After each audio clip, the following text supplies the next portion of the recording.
You've seen the messages, the ones that light up your phone before the sun does. A random text, a friendly wrong number, harmless until it isn't. Something in your gut whispers, this feels off. So you block it, delete it, move on. End of story, right? But what if that message didn't come from a scammer? What if it came from someone who isn't free to stop typing? Someone being controlled, someone being used, someone forced to send those messages. And some never escape that system that traps them. Some disappear without a trace, their stories buried, their names forgotten. This isn't just cybercrime, it's something far more human and far more devastating. So the real question is, who's actually on the other side of that text? This is the Mind War Podcast. Welcome back, everybody, to the Mind War Podcast. I'm Badger. This is Grandmaster. Very interesting story that we're going to discuss and learn about today. Grandmaster, tell us what it's all about. Okay, it's about scams, slavery, and silence. So we've all gotten those messages, random texts, DMs, someone trying to pull you into a conversation. Feels like a scam. So you ignore it, delete it, and move on. But this is where it gets weird. But what if I told you the person sending that message might not be a criminal? They might be trafficked. That's right, trafficked. Controlled, punished if they don't convince you to do whatever it is they called you about. Now, we're talking about scam compounds in places like Myanmar and Cambodia. And guess the crazy part is, right next to these compounds are mass graves. Hang on. Mass graves tied to scams sounds like a little bit of a stretch. I mean, scams are everywhere, but jumping from fraud to mass death, that's a leap. Okay, it could be a leap, but that's what makes it so disturbing. These aren't call centers, Badger. They're not call centers. These are compounds where people are lured with fake job offers. We've seen it all the time. Hey, send us some money, get a job, come visit, come for an interview. Well, here's the problem. When they get there, their passports are taken. They're locked and forced to run scams under threat. So there has been some survivors, mind you, and they're talking about beatings, electric shock treatment, even mock executions just to scare them. So, and in some cases, when raids happen, they find unmarked burial sites right next to it. Okay, but how much of that is confirmed compared to rumor? Our very last podcast talked about space travel. True. I mean, well, because mass graves, you say that's going to get attention. However, it can also get exaggerated. Right. I mean, there's no global count. There's no clean database. That's part of the problem, though, because the investigators and non-government organizations, or otherwise known as NGOs, have documented graves near certain compounds. Survivors consistently report people disappearing after failing quotas. So even if they strip away the sensationalism, you're left with this. People go in, and not all of them come out. All right, but let's bring this back to the listener. Not that we have black hearts, but why should someone here care about that other than, man, that's terrible? Why are you and I talking about this on the Mind War Podcast? Well, because it's part of the whole mind war. I mean, someone you're talking to might not be a criminal trying to lure you. It might be somebody that's under threat, posing as someone to sell you something or to get your money. And if they don't live up to their potential, something bad happens to them. I mean, they have to try to scam you to stay alive. I mean, think about that for a minute. That's why it's important. So what are you saying? That ignoring a scam message is somehow, I don't know, unethical now? No, I'm just saying it's not as simple as blocking it and moving on anymore. I mean, you're not just dealing with a scammer. You might be dealing with a victim who's under surveillance with consequences if they fail. Okay, but hold on. Engaging could make it worse too. If they succeed, then the system profits, more money, more trafficking. we keep going. Well, that's the trap, because there's no clean moral move here. I mean, because I'm not going to answer the phone. I'm going to just delete the number or whatever. That's the problem. There is no clean moral move to make a stand against it, because you don't know if you're indeed dealing with a criminal again, or are we dealing with someone who is under threat. Okay, but who really is benefiting? Because it's obviously not the person who's sending the text. I think the money's moving too fast to follow. It's going right into crypto, right? And then it gets split up, routed, cleaned, and ends up looking legitimate. That's the scariest part. And some of these operations are tied to businesses that look completely normal on paper and have come under scrutiny for financial links later on. So, I mean, this isn't just a crime. This is infrastructure. No, it's a system. It's a system of crime.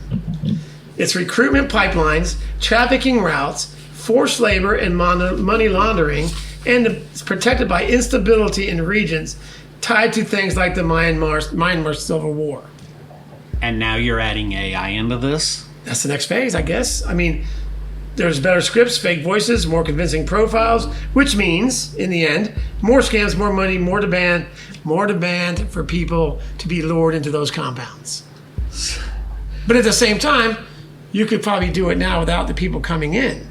So there'll be less victims in the end, maybe. But I think it also will lure more people into it to do the job. So let me get this straight. We have built a digital world, right, where the crime is online. Correct. Victims are global. Right. But the suffering is physical and hidden? Yes. I mean, why isn't this in the news? Because this is not something they want people to talk about. You know, that's exactly the problem. But, okay, if that's the problem, who's responsible for stopping it? Government? Tech companies? Financial systems? Yes. All of them. They should be forefront in the front going, hey, what's going on? Where's this money coming from? I mean, they do the normal person in the world, right? So you're telling me this company, all of a sudden, this shell company or whatever it is, has all this money, this fake company, and they know it's fake, but they're getting paid too. So we don't know where this money gets cleaned up and distributed. Where does it go? We don't know. Right. So that's part of the issue too. We're not sure where the money's ending up. So. Oh, this is wild, because when we think of scams, we think of like low-level crime. Now, I've gotten scammed. I got hit $600 in my checking account. I remember that, yeah. It wasn't low level to me, but $600 on a big scale, pretty low level. Yeah, $600 on 1,000 people, 1 million people, 2 million people. For every person that says no, there's 10 that says yes to the scam or answers the scam. Right. So that's where they get you. I mean, how many calls do we get a day on average? 10 maybe? Oh, my phone blows up all day long. A possible scam. Yep. You know, and I'm not going to take the stance of, well, it could be a victim, because I could be the victim. So how do you control that? And again, I think that these scam calls can be controlled, because the governments can shut Wi-Fi off. The governments can stop internet access. The governments can stop things from happening, but they don't want to stop this. And let's just hit real softly on a point that you and I have mentioned before. If they can listen to your phones, there you go. If they have the ability to know what you're talking about because your phone's in the room, you can't stop the scams from happening? No, you can't. Because it's and I'm going to tell you why you can't. Not to cut you off, Patrick, but it's a global, man. And this is very organized, and it's very big, and people know about it that have the power. So they're not going to, it's all based off money.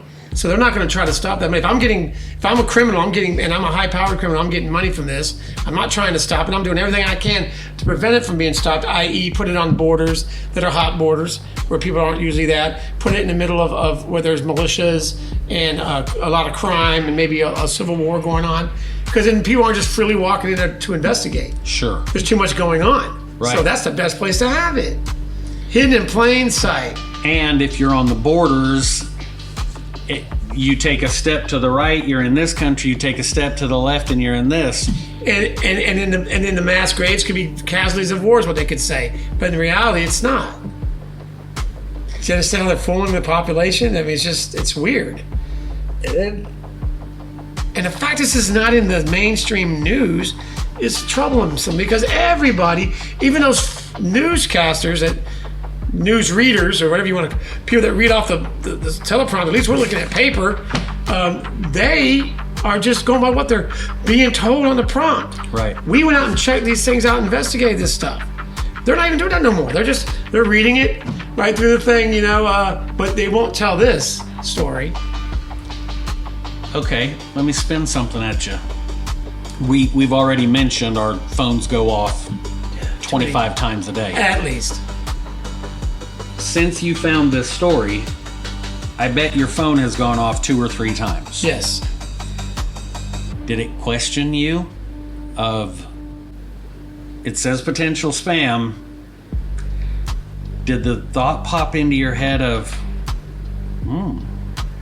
is this somebody in Cambodia that's being whipped right now if I don't answer? Yes. No. Because what if this story is a deep fake? What if this story is out there?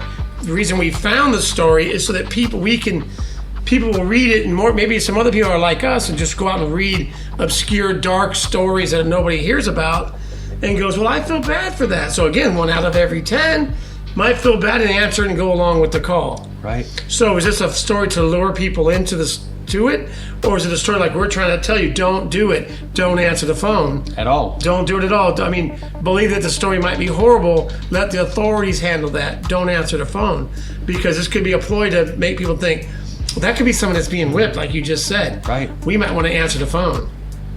No, see, that's the problem. Mm-hmm. I'm not going to answer That's the the phone. lure. That's the lure. You get stuck, and then next thing you know, you're being reeled in. Right. And the reality is, nobody wants to be labeled a super citizen. Yeah, Nobody wants to be labeled as you're going to save the world by answering this one phone call. You might get scammed, but you're going to save the world. It's not going to happen. Well, let the authorities handle that, because you don't have the power, nor we don't have the power or the resources to control this kind of thing. So ours is just to report the story that we found. Right. Again, though, did we find it in the dark recesses of news that it was sent out there on purpose to let people go, oh, go ahead and answer the phone because that scammer's probably in trouble? No. We're just letting you know that, hey, this could possibly be what's going on, but still don't answer the phone. Right. I would make that plea. Just don't answer the phone. Let the authorities do their job, because that's what they get paid to do. Interpol and whoever else is involved with the policing of it. Let them handle it, and then you just do your thing. You know what you can do. And your part is not to answer the phone. Could it be to somebody's demise? Yeah, I don't know. But that's what the story's telling us it could be. So, and again, is that to set the hooks in you? It could be. It could be set the hooks, or it could be real. That this is like a really go. I think it's 2. It's yes, because it's both. It's to set the hooks for that 1 out of 10. Right. And it's also just to maybe stop someone from being hurt over there that's doing the scam. Mm-hmm. But what's the difference of someone? You have the call for something wrong with one of your electronics at home, and it's always some overseas number. Is that the same thing going on? Right. Is it? Is that person helping you that is not obviously from our country, and it's not, they're not in our country, probably answering a phone call? You just pretty much picked it up from background noise and whatever, and then are they in the same situation? Right. You just don't know. So, I mean, I think this goes deeper than just scam calls. I agree. It's a bigger network. That's why they use those resources overseas to be those after-hour market, that when you call in for a problem, those are the numbers of people that answer. They're overseas somewhere. Yep. They don't have no idea what we're doing. So are they part of the equation as well? I mean, who knows? At this point, anything's possible. Absolutely. So, to me, All I can tell is our listeners is I would personally just skip the spam call, delete it, block it, whatever, and because another number is going to call you, rest assured. But I would just stay on that tune to keep yourself safe, keep your money safe, and let the authorities do their job. Absolutely. Crazy stories. We've got more coming down the pipe. As I mentioned earlier, our last 2 podcasts were about space travel, if it's real or not. If you haven't seen those, check them out. There's a poll on each one of them. So we'd love to get some response on How it's not your real. poll. We appreciate you listening. I'm Badger. Grandmaster, always remember to be kind. Have a great day.